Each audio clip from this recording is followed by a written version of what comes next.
வணக்கம். அஸ்ஸலாமு அலைக்கும். 1972 ஆண்டு முதல் இன்று வரை நமது தாய் திருநாடு மொத்தமாக 10 ஜனாதிபதிகளை கண்டுள்ளது. இலங்கையின் முதலாவது ஜனாதிபதி சர் வில்லியம் கொபல்லாவ என்பவராவார். இவர் நிறைவேற்று அதிகாரம் அற்ற ஜனாதிபதி. 1972 ஆண்டு தொடக்கம் 1978 ஆண்டு வரை பதவியில் இருந்தார். இவரை அடுத்து ஜனாதிபதியானவர் ஜே.ஆர். ஜெயவர்தன. 1978 ஆண்டு தொடக்கம் 1989 ஆண்டு வரை, அதாவது 11 ஆண்டு காலம் நிறைவேற்று அதிகாரமுள்ள ஜனாதிபதியாக இருந்தார்.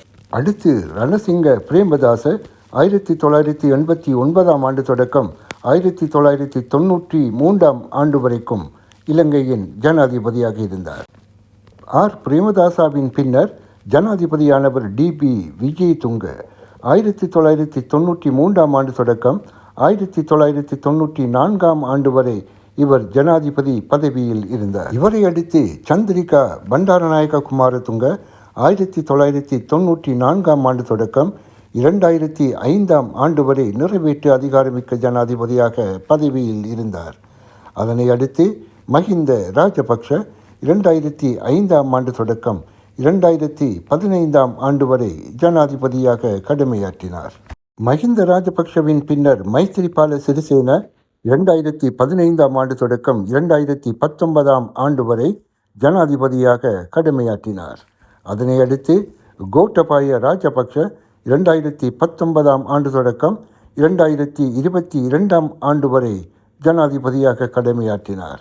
அவரை அடுத்து ரணில் விக்ரமசிங்க 2022 ஆண்டு தொடக்கம் 2024 ஆண்டு வரை ஜனாதிபதியாக இருந்தார். தற்பொழுது இலங்கையின் 10வது ஜனாதிபதியாக கடமையாற்றி கொண்டிருப்பவர் Anura Kumara Dissanayake. William Gopallawa, J R. Jayewardene, R. Premadasa, D B. Wijetunga, Chandrika Bandaranaike Kumaratunga, Mahinda Rajapaksa, Maithripala Sirisena மற்றும் கோட்டபாய ராஜபக்ஷ, இன்னும் ரணில் விக்ரமசிங்க, மேலும் தற்போதைய ஜனாதிபதி அனுரகுமார திசாநாயக்க ஆகிய 10 ஜனாதிபதிகளை பற்றிய பார்வை அல்ல இந்த பதிவு. மாறாக சந்திரிகா பண்டாரநாயக்காவை தவிர்த்து மிகுதமுள்ள 9 ஆண் ஜனாதிபதிகளின் மனைவிமார்களை பற்றிய பதிவுதான் இது. அதிலும் குறிப்பாக தற்போதைய ஜனாதிபதி அனுரகுமார திசாநாயக்க அவர்களின் மனைவியான மல்லிகா திசாநாயக்க அவர்களை பற்றி தற்பொழுது லீக் ஆகியிருக்கும் ஒரு வீடியோவின் மேல் நமது கவனத்தை செலுத்தப் போகின்றோம். அதற்கு முன்னால் ஒரு தேசத்தின் முதல் பெண்மணி, அதாவது ஒரு நாட்டின் ஃபர்ஸ்ட் லேடி என்பவர் யார், அவரது கடமைகள் என்ன என்பது பற்றியும் நாம் சில தெளிவான விளக்கங்களை பெற்றுக்கொள்வோம். ஒரு தேசத்தின் முதல் பெண்மணி என்பவர் பொதுவாக அந்த நாட்டின் ஜனாதிபதி அல்லது அந்த நாட்டின் அரசு தலைவரின் மனைவியை குறிக்கும் ஒரு மரியாதைமிக்க பட்டமாகும். முதல் பெண்மணி என்ற பதவி உலகத்தின் அனைத்து தேசங்களிலும் காணப்படுகின்ற எல்லா நாடுகளிலும் இருக்கின்ற ஓர் அதிகாரபூர்வமிக்க அரசு பதவி அல்ல. முதல் பெண்மணியின் சேவைகள், கடமைகள் நாட்டுக்கு நாடு வேறுபடலாம். பொதுவாக முதல் பெண்மணியின் பொறுப்புகள் என்று சொல்லப்படுகின்றவை அரசு தலைவரோடு உள்நாடு மற்றும் வெளிநாட்டு அரசு நிகழ்ச்சிகளில் பங்கேற்பது, வெளிநாட்டு தலைவர்கள் மற்றும் அவர்களது குடும்பத்தினரை வரவேற்பது, கல்வி, சுகாதாரம், குழந்தைகள் நலன், பெண்கள் மேம்பாடு, மனநலம், சுற்றுச்சூழல் போன்ற சமூக நல திட்டங்களுக்கு ஆதரவு அளித்து விழிப்புணர்வு ஏற்படுத்துவது, தொண்டு நிறுவனங்கள் மற்றும் சமூக அமைப்புகளோடு இணைந்து பணியாற்றுவது, தேசிய விழாக்கள், நினைவு தினங்கள் மற்றும் கலாசார நிகழ்ச்சிகளில் நாட்டை பிரதிநிதித்துவம் செய்வது, சில நாடுகளில் அரச மாளிகையின் விருந்தோம்பல் மற்றும் அதிகாரப்பூர்வ நிகழ்வுகளை ஒருங்கிணைப்பதில் பங்கு வகிப்பது. பொதுவாக முதல் பெண்மணிக்கு தனிப்பட்ட நிர்வாக அதிகாரம் இருப்பதில்லை.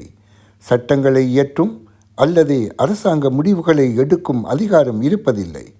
அவர்கள் வேறு ஒரு தேர்ந்தெடுக்கப்பட்ட அல்லது நியமிக்கப்பட்ட அரசு பதவியையும் வகித்தால் அது வேறு விஷயம்.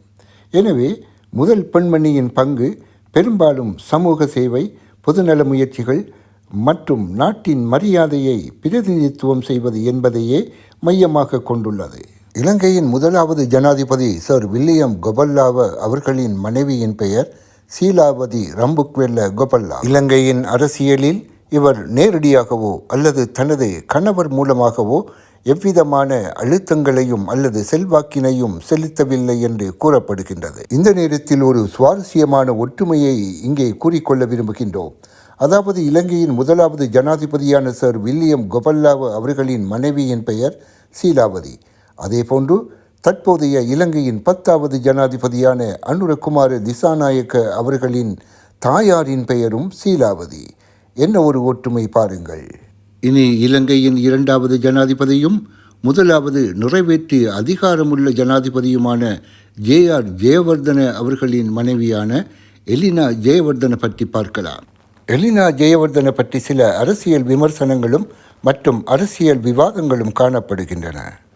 குறிப்பாக ஆர். பிரேமதாச அவர்களை ஜனாதிபதி வேட்பாளராக ஆக்குவதில் எலினா ஜெயவர்தன மிக முக்கிய பங்காற்றினார் என்றும் அதற்காக அவர் தனது செல்வாக்கை பிரயோகித்தார் என்றும் கூறப்படுகின்றது. அடுத்ததாக இலங்கையின் 3வது ஜனாதிபதியான ரணசிங்க பிரேமதாச அவர்களின் மனைவியான ஹேமா பிரேமதாச பற்றிய சில விடயங்களை இங்கே ஆராயலாம். ஹேமா பிரேமதாச மீது நேரடியாக நிரூபிக்கப்பட்ட குற்றவியல் வழக்குகள் அல்லது நீதிமன்றத்தில் உறுதிப்படுத்தப்பட்ட ஊழல் குற்றச்சாட்டுகள் குறிப்பிடத்தக்க அளவில் இல்லை என்றாலும் அவர் முதல் பெண்மணியாக இருந்த காலத்திலும் பின்னரும் சில அரசியல் விமர்சனங்களும் குற்றச்சாட்டுகளும் முன்வைக்கப்பட்டன. அவற்றை குற்றச்சாட்டுகள் மற்றும் உறுதிப்படுத்தப்பட்ட உண்மைகள் என்று வேறுபடுத்தி பார்ப்பது முக்கியம். ஆடம்பரமாக ஆடை அணிவதில் அவர் அதீத நாட்டம் கொண்டிருந்தார் என்றும் கூறப்படுகின்றது. அரச மேடைகளில் ஏறுவதிலும் மற்றும் வெளிநாட்டு பிரமுகர்களை சந்திப்பதிலும் அவர் காட்டிய தீவிரம் அல்லது ஆர்வம் அவர் மீதான விமர்சனங்களுக்கு வழிகோலியது. பிரேமதாசாவின் அகால மரணத்தின் பின்னர் ஜனாதிபதியானவர் டி.பி. விஜயதுங்க. அவரது மனைவியின் பெயரும் சீலாவதி. தனது கணவரோடு சீலாவதி பல மேடைகளில் தோன்றினார். ஆனாலும் அரசியல் ரீதியான குற்றச்சாட்டுகளோ அல்லது விமர்சனங்களோ அவர் மீது முன்வைக்கப்படவில்லை. இலங்கையின் 6வது நிறைவேற்று அதிகாரமிக்க ஜனாதிபதியாக பதவியேற்றவர் மஹிந்த ராஜபக்ஷ. இவரது மனைவிதான் ஷிரந்தி ராஜபக்ஷ. இலங்கையின் முதல் பெண்மணிகளில் மிக கூடுதலான விமர்சனங்களுக்கும் மற்றும் சர்ச்சைகளுக்கும் உட்பட்டவர் ஷிரந்தி ராஜபக்ஷ. இவரது உத்தியோகபூர்வ மற்றும் தனிப்பட்ட பயணங்களுக்கும் மற்றும் இவரது அலுவலகத்துக்கும் அரசு வளங்கள் அளவுக்கு மீறி பயன்படுத்தப்பட்டதாக எதிர்க்கட்சிகளும் மற்றும் ஊடகங்களும் விமர்சனங்களை எழுப்பியுள்ளன. இவரோடு தொடர்புடைய சில தொண்டு நிறுவனங்களின் நிதி மற்றும் நிர்வாகம் குறித்து வெளிப்படையான தன்மையில்லை என விமர்சனங்கள் எழுந்துள்ளன. தனது கணவர் பங்கேற்கின்ற அரசியல் கூட்டங்களில் பெரும்பாலானவற்றில் இவரும் பங்கு கொள்வது விமர்சனங்களுக்கு உள்ளானது. நாட்டில் பொருளாதார கஷ்டம் இருந்த போதிலும் இவர் தனது ஆடம்பரமான வாழ்க்கையை தொடர்ந்து கொண்டிருந்தார் என்ற குற்றச்சாட்டுகளும் பொதுமக்களால் முன்வைக்கப்பட்டன. இலங்கையின் 7வது நிறைவேற்று அதிகாரமிக்க ஜனாதிபதி மைத்திரிபால சிறிசேன. இவரது மனைவியின் பெயர் ஜெயந்தி புஷ்பகுமாரி சிறிசேன. பொதுவாக ஜெயந்தி சிறிசேன என்று அவர் அழைக்கப்படுகின்றார். ஜெயந்தி சிறிசேன மிகவும் குறைவான சர்ச்சைகளுக்கு உள்ளானவர் என்று அறியப்படுகின்றார். இவரை பற்றி அதிகமாக பேசப்பட்டவை ஜனாதிபதி மைத்திரிபால சிறிசேனாவின் உத்தியோகபூர்வ நிகழ்வுகளில் பங்கேற்பும் மற்றும் குடும்ப வாழ்க்கையும் தான். என்றாலும் இவர் மீது நிரூபிக்கப்பட்ட ஊழல் அல்லது குற்றவியல் குற்றச்சாட்டுகள் எதுவும் இல்லை. அடுத்து அட்டமத்து சனி என்று சொல்வார்களே, அதே போல இலங்கையின் 8வது ஜனாதிபதியாக பதவியேற்றவர் கோத்தபாய ராஜபக்ஷ. இவரது மனைவியின் பெயர் அயோமா ராஜபக்ஷ.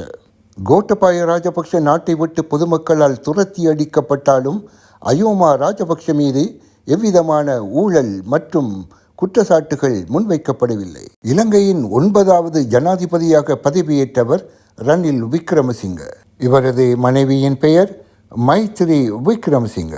மைத்ரி விக்ரமசிங்க மீது நீதிமன்றத்தில் நிரூபிக்கப்பட்ட தனிப்பட்ட ஊழல் அல்லது குற்றவியல் குற்றச்சாட்டுகள் எதுவும் இல்லை. அவரை பற்றிய முக்கிய விமர்சனங்கள் அவரது கல்வி நோக்கங்கள் மற்றும் பெண்ணிய கருத்துகள், இன்னும் ஜனாதிபதி பதவிக்காலத்தில் இடம்பெற்ற வெளிநாட்டு பயண செலவுகள் தொடர்பான அரசியல் சர்ச்சைகளை சுற்றியே இருந்தன. அரசு நிதி பயன்படுத்தப்பட்டதாக எழுந்த விவகாரம் குறித்து விசாரணைகள் இடம்பெற்றாலும் அது அவர் மீது குற்றம் நிரூபிக்கப்பட்டது என்பதை குறிக்கவில்லை. இனி நாங்கள் இந்த காணொளியின் இறுதி பகுதிக்கு வருவோம். இது தற்போதைய ஜனாதிபதி அனுரகுமார திசாநாயக்க அவர்களின் மனைவியான மல்லிகா திசாநாயக்கவை பற்றியதாகும். இவர் போன்ற ஓர் அடக்கமான, ஆச்சரியமான, போற்றத்தக்க ஒரு முதல் பெண்மணியை இந்த உலகம் இதுவரை கண்டிருக்குமா என்று தெரியவில்லை.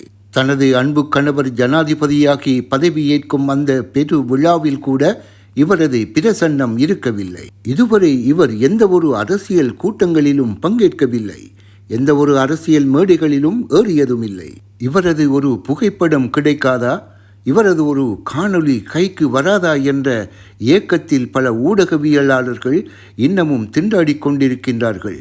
இந்த வேளையில் தான் அண்மையில் புத்த சமய பிரசங்கம் நடந்த ஓர் இடத்தில் இவர் அமைதியாக ஓரமாக ஒரு ஜனாதிபதியின் மனைவி என்ற எவ்விதமான பந்தாவும் இல்லாமல் அமர்ந்து அந்த பிரசங்கத்தை கேட்டுக்கொண்டிருந்ததை எப்படியோ ஒரு வீடியோ எடுத்து வெளியில் கசிய விட்டார்கள் இந்த பரதேசி பப்பராசிகள். ஆனாலும் அவரது அமைதியான சாந்தமான முகத்தை பார்த்து இந்து மற்றும் கிறிஸ்தவ இன்னும் பௌத்த சமயத்து மக்கள் அவரை கையெடுத்து கும்பிடத் தொடங்கிவிட்டார்கள். உண்மையிலேயே இதுதான் நடந்தது. இப்படி ஒரு ஜனாதிபதியையும் இப்படி ஒரு முதல் பெண்மணியையும் பெற்ற இலங்கை திருநாடு உண்மையிலேயே பாக்கியம் பெற்றதாகும்.